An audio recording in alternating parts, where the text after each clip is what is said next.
चलिए ध्यान देंगे। शाकिब गेट बंद कर दो बेटा। हम डिस्कस करने वाले हैं ह्यूमन आई के स्ट्रक्चर के बारे में। सबसे पहले ह्यूमन आई का स्ट्रक्चर कैसा दिखता है और क्या क्या उसके पार्ट्स हैं और किस किस पार्ट का क्या क्या फंक्शन होता है, ठीक है, that we are going to discuss. तो इसके पार्ट्स को एक एक करके डिस्कस कर लेते हैं। सबसे पहले एक छोटा सा होल जैसा स्ट्रक्चर होता है, that is known as pupil. क्या बोलते हैं उसको? प्यूपिल वो एंट्री पॉइंट है जहां से लाइट आपकी आंखों में अंदर जाने वाली है। चिराग इधर ध्यान दो क्लास। प्यूपिल वो एंट्री पॉइंट है जहां से लाइट आपकी आंखों में अंदर एंट्री लेने वाली है, that point is known as pupil. और क्योंकि यहाँ से लाइट एंट्री लेती है, अंदर जाती है, वापस नहीं आती, that is why it is dark in colour. ये कैसा दिखता है? डार्क कलर का होता है। सबकी आईज का प्यूपिल का कलर कैसा दिखाई देगा? Dark, because it is the entry point of the human आई, जिसमें लाइट जाती है लेकिन लाइट वापस नहीं आती है, इसलिए ये कैसा दिखता है? डार्क दिखता है। ओके, ब्लैक होल का नाम सुना आपने? ब्लैक होल भी क्यों डार्क दिखता है? बिकॉज उसकी ग्रेविटेशनल पुल इतना ज्यादा है कि उसके अंदर अगर लाइट भी जाती है तो लाइट खिंचती चली जाती है, लाइट वापस नहीं आती है, इसलिए वो भी कैसा दिखता है? डार्क दिखता है। सिमिलरली प्यूपिल जो है, प्यूपिल में भी लाइट अंदर तो जाती है लेकिन वापस नहीं आती है, इसलिए प्यूपिल कैसा दिखता है? डार्क। तो अगर आपसे कोई पूछे entry point of light, प्यूपिल, why it is dark in colour?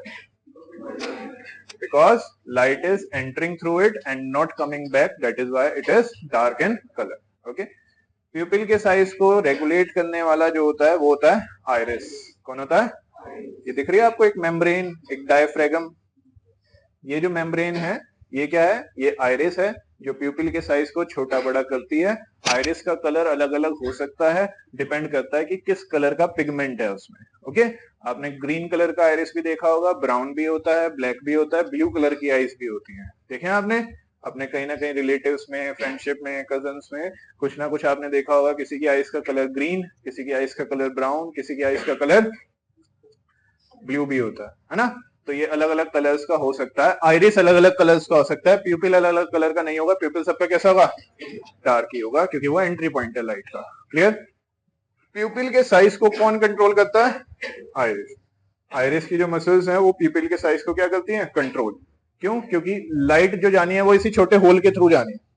इस वाले होल को नोटिस करना, मान लो ये प्यूपिल है, इसके थ्रू जानी है लाइट अंदर। ओके, तो अब लाइट कितनी जाएगी वो इसके साइज के ऊपर डिपेंड करेगा। अगर साइज कम है तो लाइट कम जाएगी, साइज ज्यादा है तो लाइट ज्यादा जाएगी। ठीक है, अब क्या होता है, जब हम नॉर्मल लाइट्स में होते हैं, जब हमारे पास प्रॉपर अमाउंट में लाइट होती है, तो आइरिस की वजह से प्यूपिल का साइज हो जाता है छोटा। क्या हो जाता है? प्यूपिल का साइज छोटा। दिख रहा है सभी को ये एंट्री पॉइंट? तो ये प्यूपिल का साइज जो है ये छोटा होने की वजह से अब लाइट कम से कम जाती है। जैसे हम कहीं बाहर जाते हैं या ऊपर छत पर जाते हैं धूप में, तो क्योंकि लाइट का अमाउंट ज्यादा है तो इस वजह से आइरिस ने प्यूपिल के साइज को क्या कर दिया? छोटा, ताकि कम से कम लाइट अंदर जाए। क्योंकि अगर ज्यादा लाइट अंदर जाएगी तो वो हमारे पीछे की जो रेटिना है उसके ऊपर के जो सेल्स हैं उन्हें डैमेज कर सकती है, उन्हें नुकसान पहुंचा सकती है। ठीक है, तो इसलिए आइरिस ने प्यूपिल के साइज को क्या कर रखा है? फिलहाल छोटा कर रखा है। अब जैसे ही हम घर में वापस आते हैं, जहां बाहर तो काफी धूप थी, बाहर तो काफी रोशनी थी, तो वहां तो प्यूपिल का साइज छोटा था। अब जैसे ही हम घर के अंदर हुए, घर के अंदर आए, वहां पर प्यूपिल का साइज अब क्या करना पड़ेगा? बड़ा करना पड़ेगा। किसको? आइरिस को। किसको बड़ा करना पड़ेगा? हम थोड़ी ना करते हैं, ऐसे थोड़ी ना करते हैं। कौन कर रहा है? आइरिस कर रहा है। ओके, तो आइरिस प्यूपिल के साइज को अब बड़ा कर रहा है। क्यों कर रहा है? ताकि अब जो कम लाइट है रूम में, वो लाइट भी हमारे प्यूपिल से अंदर जा सके और हमें चीजें दिखनी शुरू हो जाए। लेकिन ये एकदम नहीं होता कि हम अंदर आए और एकदम से ऐसे साइज बड़ा हो गया, नहीं। ये जो साइज पहले छोटा था बाहर रहने की वजह से, ये धीरे धीरे धीरे धीरे बड़ा होता है। ठीक है, जब हम अंदर आते हैं तो धीरे धीरे प्यूपिल का साइज बड़ा होता है, और प्यूपिल का साइज बड़ा होने से जो थोड़ी बहुत लाइट भी कहीं से आ रही है तो वो अब एंटर कर जाएगी और हमें चीजें दिखनी शुरू हो जाएंगी। ऐसा आप लोगों के साथ होता है कि आप कभी बाहर से अंदर आए या छत से नीचे गए और आपको कुछ देर के लिए अंधेरा अंधेरा सा दिखता है? किस किस के साथ हुआ ऐसा real life? So this is because of this reason. Pupil का साइज क्या था? छोटा, लाइट कम जा रही थी। जैसे ही आप अंदर आए तो अब इतनी लाइट तो है नहीं कि इससे काम चल जाए, तो अब आइरिस क्या कर रहा है? धीरे धीरे प्यूपिल के साइज को बड़ा कर रहा है। और क्या हो रहा है इससे? अब ज्यादा लाइट अंदर जा रही है, तो अगर रूम में कम लाइट भी है तो अब काम चल जाएगा। ऐसे ही रात को सोते हुए भी होता है। ठीक है, जब हम सारी लाइट्स बंद कर देते हैं, जब हम फोन को भी रख देते हैं 1-1:30 बजे के आसपास, तो क्या होता है? फोन रखने के बाद, लाइट्स बंद करने के बाद हमें कुछ भी नहीं दिखता, एकदम से अंधेरा हो जाता है, ब्लैकआउट हो जाता है। लेकिन थोड़ी देर बाद हमें दिखना शुरू हो जाता है, थोड़ा थोड़ा दिखना शुरू हो जाता है। ऐसा किस किस के साथ हुआ है? थोड़ा थोड़ा दिखना शुरू हो जाता है, होता है ऐसा? तो ऐसा क्यों हो रहा है? When you were using phone, when the lights were on, तो उस टाइम आपकी आइरिस ने प्यूपिल के साइज को क्या कर रखा था? छोटा, क्योंकि लाइट का अमाउंट सफिशिएंट था, ज्यादा था, मोर देन सफिशिएंट था, तो इसलिए प्यूपिल का साइज छोटा था, कम से कम लाइट अंदर जा रही थी। अब जब सब कुछ बंद हो गया, सारी लाइट्स के सोर्सेज आपने बंद कर दिए, अब क्या होगा? आइरिस धीरे धीरे प्यूपिल के साइज को बड़ा करेगा, पूरी तरह से एक्सपेंड कर देगा, ठीक है? जितना मैक्सिमम कैपेसिटी होगी उतना एक्सपेंड कर देगा, ताकि अब ज्यादा से ज्यादा लाइट अंदर जाए। तो अगर थोड़ी बहुत भी लाइट कहीं से आ रही होगी तो वो अब अंदर जाएगी और हमें दिखनी शुरू हो जाएगी। ये किस किस को समझ आ रही बात? लेकिन ऐसा भी होता है कि अब रात के टाइम आइरिस ने प्यूपिल के साइज को पूरा ओपन कर रखा है, एकदम से कोई लाइट खोल दे, तो एकदम से कोई लाइट खोल दे तो बहुत ज्यादा चुभती है आंखों में, इरिटेशन हो जाती है एकदम से, है ना? तो वो इरिटेशन क्यों होती है? क्योंकि प्यूपिल का साइज पूरा खुला हुआ है और एकदम से बहुत सारी लाइट आ जाए, तो वो बहुत सारी लाइट आपकी आंखों में अंदर जाएगी और आपके सेल्स को क्या करेगी? नुकसान पहुंचाएगी, जिसकी वजह से आपको क्या होती है?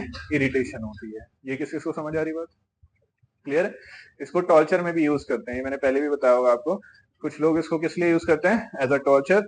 अंधेरे रूम में बैठा कर रखते हैं, फिर एकदम से उस सिर पीछे करके बहुत ज्यादा लाइट खोल देते हैं, बहुत ज्यादा लाइट एकदम से आंखों में जाएगी, क्योंकि पीपल का साइज खुला हुआ है, तो बहुत ज्यादा लाइट आंखों में जाएगी, तो बहुत ज्यादा क्या होगी? इरिटेशन होगी। क्लियर है सभी को? तो ये कैसे हो रहा है, ये चीज समझ आ रही है? एंट्री पॉइंट कौन है लाइट का? उसके साइज को कौन कंट्रोल कर रहा है? एक डायफ्रेगम, जिसका नाम क्या है? आइरिस। प्यूपिल एक ही कलर का होता है, डार्क कलर, और आइरिस अलग अलग कलर्स का हो सकता है, ठीक है? उसके बाद अब जब लाइट प्यूपिल से एंटर हुई है, तो खाली लाइट तो नहीं हुई होगी, उसके कलर्स भी हुए होंगे साथ में, है ना?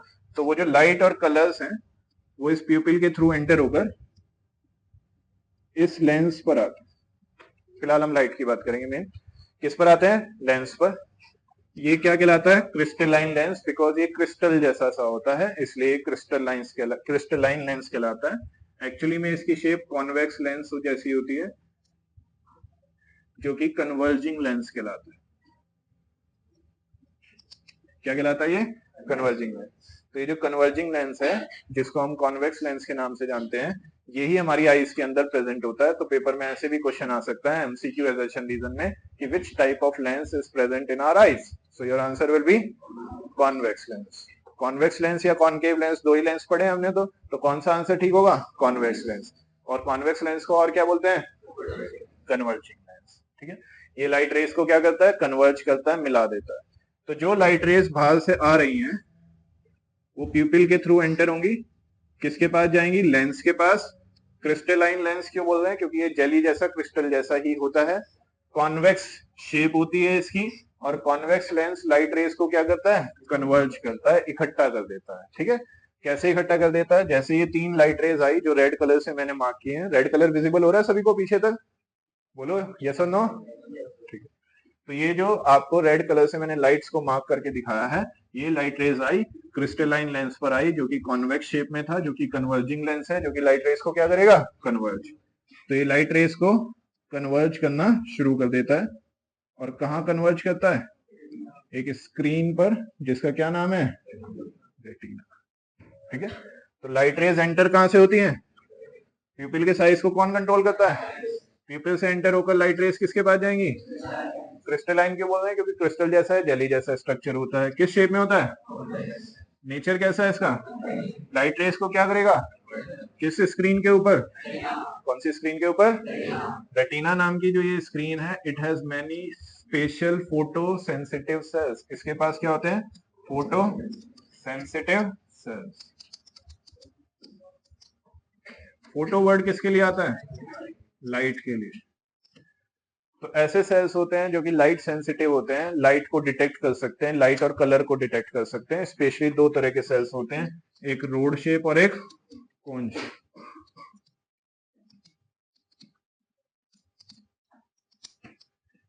एक सेल कौन से होते हैं? रोड शेप, और दूसरे कौन से होते हैं? कोन शेप सेल होते हैं। ये चीज समझ आ रही है बच्चों? तो ये जो रोड शेप सेल होते हैं, ये लाइट की इंटेंसिटी को डिटेक्ट करते हैं कि लाइट कितनी आ रही है, कम लाइट आ रही है या ज्यादा लाइट आ रही है। ओके, ये तो वाली लाइट ओपन करो, आपको पता चला लाइट बढ़ी है, एहसास हुआ। तो कौन से सेल्स की वजह से एहसास हो रहा है? ये रोड शेप सेल्स की वजह से एहसास हो रहा है। Close it. फिर से हमें पता चल रहा है कि लाइट की इंटेंसिटी थोड़ी कम हो गई है, तो ये भी किसकी वजह से पता चल रहा है? रोड शेप सेल्स की वजह से पता चल रहा है। आपके रोड शेप सेल्स ये बताते हैं कि लाइट की इंटेंसिटी ज्यादा है या लाइट की इंटेंसिटी कम है। ये किस किस को क्लियर है बात? Any doubt in this part? No? तो rod shape cells are basically telling you the intensity of the light, where cone shape cells आपको बताते हैं कलर। केशव ध्यान है क्लास में आपका? कौन शेप सेल्स आपको क्या बताते हैं? कलर, कि किस कलर की लाइट है, जो ऑब्जेक्ट आप देख रहे हैं उसके कलर कॉम्बिनेशंस क्या क्या हैं, वो कौन जज करते हैं? कौन शेप सेल्स। तो रोड शेप सेल्स किसको डिटेक्ट करते हैं? इंटेंसिटी ऑफ लाइट को। और कौन शेप सेल्स किसको डिटेक्ट करते हैं बच्चों? कलर ऑफ दी ऑब्जेक्ट को। क्लियर है सभी को ये चीज? तो जो स्क्रीन है जहां पर इमेज बनेगी, that particular screen is known as retina. Retina has some special photo sensitive cells, that means light sensitive cells, specially main two types of cells, that is rod shape cells and cone shape cells. इनमें से कौन सा ऐसा है जो light की intensity को detect करता है, और कौन सा ऐसा है जो कलर को डिटेक्ट करता है? यहां तक क्लियर हो रहा है? लाइट एंटर किसके थ्रू करती है? प्यूपिल को कौन कंट्रोल करता है? आइरिस के बाद किसके ऊपर जाती है वो? जिसकी शेप कैसी होती है? नेचर कहाँ कन्वर्ज करता है? स्क्रीन रेटिना के ऊपर, जिसके ऊपर क्या है? मेनली कितने टाइप्स के? एक और चीज जो स्टार्टिंग में मिस हुई है वो ध्यान देंगे, वो ये है कॉर्निया, जो मेन पार्ट है, जो स्टार्टिंग में ये ट्रांसपेरेंट पार्ट है ना, जो बल्ज आउट मतलब जो बाहर की तरफ निकला हुआ है थोड़ा सा, ये वाला पार्ट, ये ट्रांसपेरेंट होता है और ये एक प्रोटेक्शन कवरिंग की तरह होता है कि बाहर वाला पार्ट है ये हमारी आईज का, ये ट्रांसपेरेंट है। सबसे पहले लाइट इसी पर टकराती है, प्यूपिल से भी पहले किस पर टकराती है? कॉर्निया. ठीक है, तो किस पर टकराती है लाइट? कॉर्निया. कॉर्निया के बाद प्यूपिल. कॉर्निया ट्रांसपेरेंट होता है और ट्रांसपेरेंट होने की वजह से ये लाइट को बेंड भी करता है, थोड़ा सा रिफ्रैक्शन भी होता है. Bending of light is known as तो ये कॉर्निया क्या करता है? लाइट को बेंड भी करता है. उसके बाद लाइट कहां जाती है? प्यूपिल पर. प्यूपिल के साइज को कौन कंट्रोल करता है? आइरिस. आइरिस के बाद क्रिस्टलाइन लेंस कन्वर्ज करेगा वो लाइट रेस को, कहां पर? रेटिना पर. उस पर फोटोसेंसिटिव सेल्स, जिसके पास रोड शेप और कॉन शेप सेल्स हैं. कोई दिक्कत परेशानी यहां तक क्लियर है सभी को? अब ये हो गया कॉर्निया, हो गया. कॉर्निया ट्रांसपेरेंट पार्ट है, बल्ज आउट पार्ट है. सबसे पहले लाइट यहीं पर एंटर होती है और रिफ्रैक्शन भी यहीं पर होता है. फिर प्यूपिल हो गया, वो एंट्री पॉइंट जहां से लाइट अंदर जाएगी. आइरिस हो गया, जो उसके साइज को क्या करेगा? कंट्रोल करेगा. उसके बाद क्रिस्टलाइन लेंस हो गया. क्रिस्टलाइन लेंस कन्वेक्स लेंस होता है, कन्वर्ज करता है. कहां कन्वर्ज करेगा? रेटिना पर. रेटिना पर फोटोसेंसिटिव सेल, जिसकी रॉड शेप और कॉन शेप सेल्स हैं, जो कि लाइट की इंटेंसिटी और कलर को डिटेक्ट करेंगे. इसके बाद आते हैं एक्वस ह्यूमर पर और विट्रस ह्यूमर पर. विट्रस ह्यूमर होता है ये आई बॉल के अंदर फिल्ड लिक्विड. ये जो लिक्विड आई बॉल के अंदर भरा हुआ है, जिसकी वजह से आई बॉल की शेप मेंटेन रहती है, स्फेरिकल रहती है. स्फेरिकल होती है ना आई बॉल, तो उसकी शेप इसी फ्लूइड की वजह से मेंटेन रहती है. क्या नाम है इस फ्लूइड का? Vitreous humour. विट्रस ह्यूमर का एक मेन पर्पस होता है आई बॉल की शेप को मेंटेन करना, और दूसरा पर्पस होता है आई के जो सेल्स हैं जो काम कर रहे हैं उन्हें नरिशमेंट प्रोवाइड करना. ठीक है, अगर ये विट्रस ह्यूमर प्रेजेंट है आई बॉल के अंदर तो ही उसकी शेप मेंटेन है. विट्रस ह्यूमर निकल जाएगा तो आई पिचक जाएगी, उसकी शेप खराब हो जाएगी. क्लियर है सभी को ये चीज? तो विट्रस ह्यूमर के दो फंक्शंस अगर मेरे से कोई पूछने लग जाए तो first is to maintaining the shape of the eye ball, और दूसरा है nourishment to the cells. Similarly यहाँ पर कॉर्निया और ये जो क्रिस्टलाइन लेंस है, इसके बीच में भी जगह होती है, इसमें भरा होता है एक और fluid, that is known as aqueous humour, जो यहाँ पर प्रेजेंट सेल्स को नरिशमेंट प्रोवाइड करने का काम करता है. ठीक है, इन फ्लूइड्स में स्पेशल कुछ न्यूट्रिएंट्स होते हैं जो कि हमारे सेल्स को रिक्वायर्ड होते हैं. तो वो ये स्पेशल फ्लूइड्स हैं दोनों बेसिकली, जो हमारी आई के सेल्स को क्या प्रोवाइड कर रहे हैं? नरिशमेंट प्रोवाइड कर रहे हैं. अब जो मेन रह गया है दैट इज सिलियरी मसल. जब हम किसी पास के ऑब्जेक्ट को देखते हैं, मैं इस पोडियम को देख रहा हूं तो ये पोडियम मुझे क्लियर दिख रहा है. मैं उस वॉच को देख रहा हूं तो वो वॉच भी मेरे को क्लियर दिख रही है. ओके, तो जब मैं पास का ऑब्जेक्ट देख रहा हूं और जब मैं दूर का ऑब्जेक्ट देख रहा हूं तो पास का ऑब्जेक्ट भी क्लियर दिख रहा है और दूर का ऑब्जेक्ट भी क्लियर दिख रहा है. जबकि हमने लाइट चैप्टर में पढ़ा था कि ऑब्जेक्ट डिस्टेंस चेंज होगा तो इमेज डिस्टेंस भी क्या हो जाएगा? चेंज. अगर ये पास का ऑब्जेक्ट है तो इसका ऑब्जेक्ट डिस्टेंस अलग है तो इसका इमेज डिस्टेंस भी अलग होगा. वो दूर का ऑब्जेक्ट है, उसका ऑब्जेक्ट डिस्टेंस अलग है, तो उसका इमेज डिस्टेंस भी क्या आएगा, अलग। लेकिन यहाँ तो इमेज डिस्टेंस पर फर्क ही नहीं पड़ रहा। ये एक बहुत इंपॉर्टेंट क्वेश्चन डिस्कस कर रहा हूँ, ये इस टाइम बोर्ड में भी आया था पिछली बार। जब मैं ऑब्जेक्ट डिस्टेंस, जब मैं पास के ऑब्जेक्ट को देख रहा हूं तब भी इमेज मेरे रेटिना पर बन रही है, तभी तो मुझे ये साफ साफ दिखाई दे रहा है। जब मैं दूर के ऑब्जेक्ट को देख रहा हूं तब भी इमेज कहां बन रही है, मेरे रेटिना पर, तभी तो मुझे दूर का ऑब्जेक्ट भी क्या दिखाई दे रहा है, साफ साफ दिखाई दे रहा है। तो पेपर में क्वेश्चन ये आया था इस बार, जो बोर्ड का पेपर हुआ था अभी लास्ट ईयर, उसमें क्वेश्चन ये था कि what happen to the image distance if we change the object distance in the eye. अगर मैं आई के हिसाब से ऑब्जेक्ट डिस्टेंस को चेंज करूंगा तो उससे इमेज डिस्टेंस पर क्या फर्क पड़ेगा मेरी आईज के अंदर। तो आंसर क्या आएगा, गर्व आंसर क्या आएगा? जब मैं देख रहा हूं किसी ऑब्जेक्ट को तो मेरी आईज के अंदर इमेज डिस्टेंस पर क्या फर्क पड़ेगा? कोई चेंज नहीं आएगा। कौन कौन कहता है कोई चेंज नहीं आएगा? राशि रीजन, चलो रीजन डिस्कस करते हैं। जब मैं ऑब्जेक्ट पास वाले ऑब्जेक्ट को देख रहा हूं या दूर वाले ऑब्जेक्ट को देख रहा हूं तो object distance is changing but image distance will not change. Image will always form on retina. Image कहां बनेगी? इनकी वजह से, सिलियरी मसल्स की वजह से। किसकी वजह से? अगर आप ध्यान से नोटिस करेंगे तो आप देख पाएंगे ये जो सिलियरी मसल्स हैं, इन सिलियरी मसल्स ने लेंस को होल्ड कर रखा है। किसको होल्ड कर रखा है? लेंस। ठीक है, इमेज कौन बना रहा है? लेंस। कन्वर्ज कौन कर रहा है? लेंस। तो इस लेंस को किसने पकड़ रखा है? Ciliary muscles. तो लेंस का कंट्रोल किसके पास है? Ciliary muscles. और मसल्स तो कॉन्ट्रैक्ट भी हो सकती हैं और एक्सपेंड। मसल्स का काम यही होता है, कॉन्ट्रैक्ट और expand, contraction expansion, contraction expansion. Muscles बोलते ही उन सेल्स को हैं जो क्या कर सकते हैं? कॉन्ट्रैक्ट और एक्सपेंड कर सकते हैं, राइट। तो मसल्स जो हैं ये सिलियरी मसल्स, ये भी क्या करेंगे अपने आप को? कॉन्ट्रैक्ट और रिलैक्स। कॉन्ट्रैक्ट और एक्सपेंड बोल दो चाहे रिलैक्स बोल दो, कॉन्ट्रैक्ट और एक्सपेंड, कॉन्ट्रैक्ट और एक्सपेंड। जब ये कॉन्ट्रैक्ट और एक्सपेंड करेंगी तो या तो ये लेंस को खींच लेंगी या ये लेंस को दबा देंगी, ठीक है, फ्री छोड़ देंगी। ओके, दोनों ही केस में लेंस का साइज चेंज होगा। लेंस का साइज चेंज होने की वजह से वो या तो मोटा हो जाएगा या फिर पतला हो जाएगा, या तो वो मोटा होगा या फिर वो पतला होगा। उसकी वजह से उसकी फोकल लेंथ में चेंज आएगा। किसमें चेंज आएगा? किसमें चेंज आएगा? और अगर उसकी फोकल लेंथ में चेंज आ रहा है बच्चों तो इमेज का डिस्टेंस भी चेंज हो जाएगा। और इमेज हर बार कहां बनेगी? रेटिना। कहां बनेगी इमेज हर बार? तो जब मैं इस पोडियम को देख रहा हूं जो कि पास रखा हुआ है तो मेरी सिलियरी मसल्स ने लेंस को इस तरह से होल्ड किया हुआ है कि मेरी इमेज कहां बन रही है? इसकी रेटिना पर बन रही है। कहां पर बन रही है? रेटिना।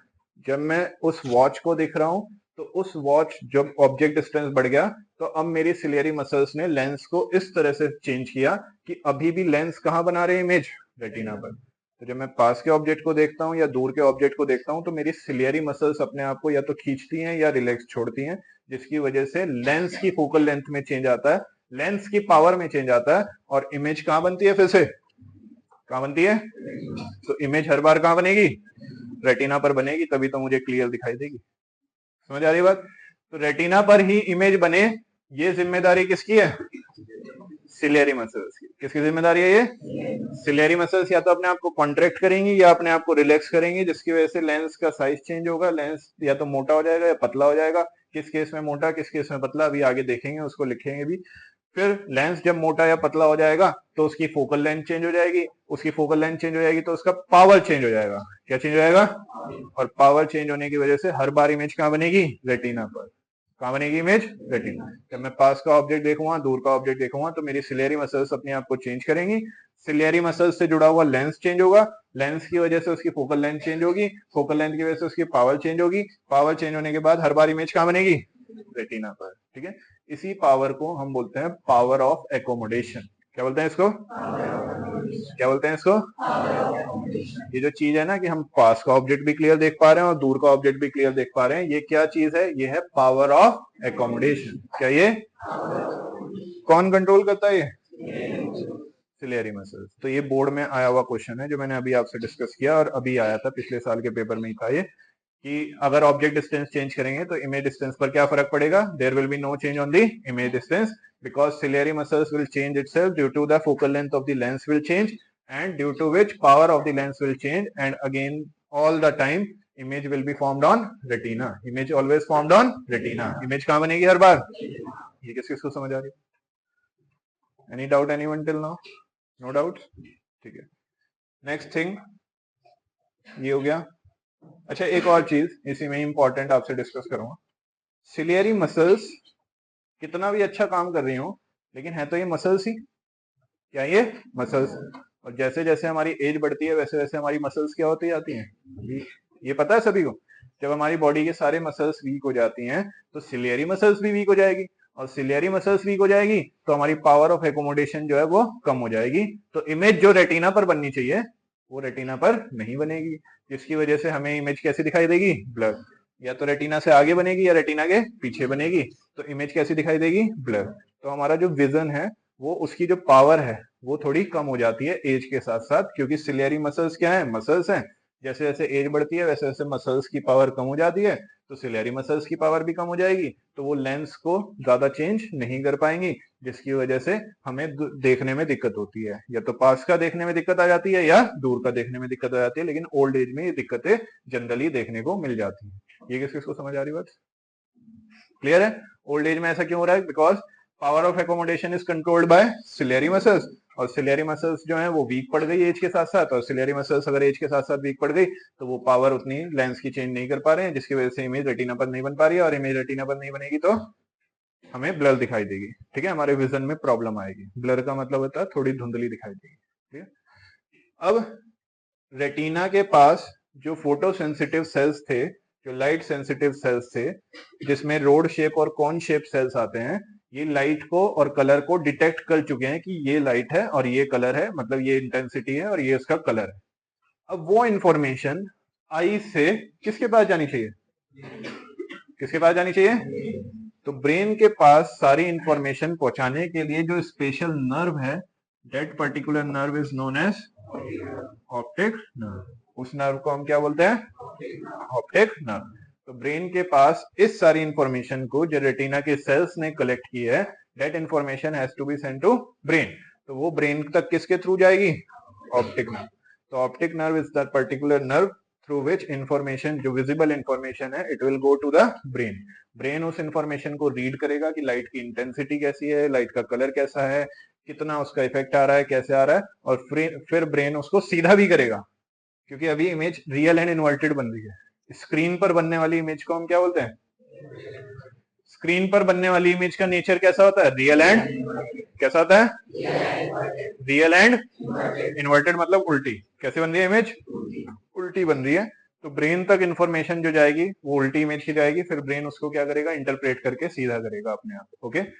तो उसमें सब जब ब्रेन सीधा कर लेगा तो ब्रेन को समझ आ जाएगा कि ये एक्चुअल पिक्चर है. ये प्रोसेस धीरे धीरे होता हुआ ये बहुत फास्ट, ये इतना प्रोसेस फास्ट होता है कि कंटिन्यूटी में चलता रहता है. सारी चीजें अपने आप कंटिन्यूटी में एकदम एकदम होती रहती हैं. लाइट आती रहती है, लाइट सेंसिटिव सेल्स जो रोड शेप सेल्स हैं वो अपना काम करते रहते हैं, जो कलर सेंसिटिव सेल्स हैं वो अपना काम करते रहते हैं. जब मैं पास का ऑब्जेक्ट देख रहा हूँ तब भी एकदम से चेंज हो रहा है, जब मैं दूर का ऑब्जेक्ट देख रहा हूँ तब भी एकदम से चेंज हो रहा है. ठीक है. तो ये काम बहुत तेजी से होता है, सिवाय उसके जिसे नींद आ रही है. ज्यादा नींद आ रही है आज? कार्तिक पंडित शौर्य जगा दे इसको. इसकी आंखें तेजी से काम नहीं कर रही, इसकी आंखें ऐसे ऐसे कर रही है. जो काम आइरिस प्यूपिल के साथ करती है वो काम ये बैठे बैठे ऐसे कर रहा है. जगह कार्तिक, नींद खुली हुई है? कोई स्पेशल ट्रीटमेंट चाहिए हो मेरी साइड से? ठीक है, चलो आगे कंटिन्यू करते हैं. तो सारी इंफॉर्मेशन जो रोड शेप सेल और कॉन शेप सेल्स ने कलेक्ट की है वो इंफॉर्मेशन ऑप्टिक नर्व के थ्रू आगे ब्रेन के पास चली जाएगी. ब्रेन उस इंफॉर्मेशन को इंटरप्रेट करेगा, रीड करेगा और इमेज फॉर्मेशन को, इमेज के डाटा को बना लेगा. ठीक है. इसके अलावा एक चीज ध्यान रखना, ये जो पॉइंट है जहां से ऑप्टिक नर्व शुरू हो रही है, इस पॉइंट को हम ब्लाइंड स्पॉट भी बोलते हैं, क्योंकि यहाँ पर रेटिना के सेल्स नहीं होते. क्या नहीं है? यहाँ पर रेटिना के सेल्स नहीं है. तो अगर यहाँ पर कोई लाइट आती भी है किसी वजह से तो वो डिटेक्ट नहीं हो पाएगी, क्योंकि ये क्या है? ब्लाइंड स्पॉट है. क्या कहलाता है ये? क्योंकि यहाँ पर से ऑप्टिक नर्व शुरू हो रही है तो यहाँ रेटिना के रोड शेप सेल्स और कोन शेप सेल्स प्रेजेंट नहीं होते हैं. इसकी वजह से ये लाइट को डिटेक्ट नहीं कर पाता ये वाला पार्ट, और that point is known as blind spot. ये किस किसको क्लियर है? Any doubt anyone till now? No? चलिए, तो हमने कहां से शुरू किया था? लाइट एंट्री कहां से होगी? कॉर्निया से एंट्री होगी। ठीक है, स्टार्टिंग में मैंने प्यूपिल बोल दिया था, वो गलत था। कहां से होती है एंट्री? बिल्कुल कॉर्निया। कॉर्निया मेरे से मिस हो गया था, वो चीज मैंने सही कर ली है। तो कहां से स्टार्टिंग होती है? Cornea. Cornea is the transparent part, जो कि बिल्कुल बाहर वाला पार्ट होता है, आउटर मोस्ट पार्ट। ठीक है, दिस इज कॉर्निया। मैं एक एक चीज मार्क करता जा रहा हूँ और उसके बारे में फाइनल करता जा रहा हूँ। ये कॉर्निया ये ट्रांसपेरेंट है, थोड़ा बाहर की तरफ उभरा हुआ होता है, इसलिए इसको बल्जिंग आउट पार्ट कहते हैं। इसमें सबसे पहले लाइट आती है और ये लाइट को रिफ्रेक्ट भी करता है। रिफ्रेक्ट करने का मतलब है बेंड भी करता है। ये चीज क्लियर है? उसके बाद आता है एक फ्लूइड, ये वाला। इस फ्लूइड को क्या बोलते हैं? एक्वस ह्यूमर, जो कॉर्निया से लेकर लेंस तक के बीच के एरिया में फिल्ड होता है और वहां के सेल्स को न्यूट्रिशन नरिशमेंट प्रोवाइड करता है। क्लियर? फिर वो एंट्री पॉइंट आता है जहां से लाइट अंदर जाएगी, that point is known as pupil. ये सबका डार्क कलर का होता है क्योंकि यहाँ से लाइट अंदर जाती है, वापस नहीं आती, that is why it is dark in colour. प्यूपिल size is controlled by a membrane, diaphragm membrane, जिसको हम क्या बोलते हैं? आयरिस। आयरिस जो होता है वो कलर पिगमेंट की वजह से अलग अलग कलर्स का हो सकता है, ग्रीन, ब्लू, ब्राउन, ब्लैक, कोई सा भी हो सकता है, राइट? आयरिस प्यूपिल के साइज को चेंज करता है जैसे कि लाइट की इंटेंसिटी के हिसाब से। अगर लाइट ज्यादा है तो ये प्यूपिल के साइज को छोटा कर देता है, लाइट कम है तो ये प्यूपिल के साइज को बढ़ा देता है। तो एंट्री बेसिकली कौन कंट्रोल कर रहा है? प्यूपिल। ये एनसीईआरटी में लिखा हुआ है, आप देख सकते हैं। जिस पैराग्राफ पर आप होंगे, लास्ट लाइन में शायद लिखा हुआ है, सेकंड लास्ट लाइन में लिखा हुआ है कुछ ऐसा, जहां पर आई का डायग्राम बना हुआ है। क्या लिखा है ना? The pupil regulates and controls the amount of light. Please underline it. इसको अंडरलाइन कर लेना, ये एक इंपॉर्टेंट लाइन है, assertion reason एमसीक्यू में पूछी जा सकती है। क्लियर? मैंने ये लाइन इसलिए बताई क्योंकि बच्चे इसका आंसर आइरिस लिख कर आया था। आइरिस प्यूपिल के साइज को कंट्रोल कर रहा है, प्यूपिल कंट्रोल कर रहा है कितनी लाइट अंदर जा रही है। ठीक है, एनसीईआरटी में प्यूपिल लिखा है तो हमें भी प्यूपिल ही लिखकर आना है। क्लियर? नेक्स्ट थिंग, जब लाइट अंदर एंटर होगी तो वो लेंस पर जाएगी, जो कि क्रिस्टलाइन लेंस कहला रहा है, क्योंकि वो जेली जैसा फाइब्रस एक स्ट्रक्चर होता है, क्रिस्टल जैसा एक स्ट्रक्चर होता है। किस शेप में होता है? वो कॉन्वेक्स शेप में होता है, और कॉन्वेक्स शेप का होने की वजह से उसका नेचर कैसा होता है? कन्वर्जिंग। वो लाइट रेस को क्या करता है? कन्वर्ज। एक स्क्रीन के ऊपर कन्वर्ज करता है, that screen is known as retina. Retina has some special type of cells, previous class में हमने, retina has some special type of cells called photosensitive cells, जिनमें आते हैं रोड शेप सेल्स और cone shape cells. Rod shape cells detect the intensity of light, whereas cone shape cells detect the colour of the light, right? इसके अलावा जितनी भी information retina के cells collect करते हैं, वो इंफॉर्मेशन ऑप्टिक नर्व के थ्रू कहां चली जाती है? ब्रेन के पास चली जाती है। और लेंस के साइज को चेंज करने का काम किसका होता है? लेंस के साइज को चेंज इसलिए किया जाता है ताकि उसकी फोकल लेंथ में चेंज आए, फोकल लेंथ में चेंज आएगा तो उसकी पावर में चेंज आएगा, उसकी पावर में चेंज आएगा तो इमेज हर बार कहां बनेगी? रेटिना।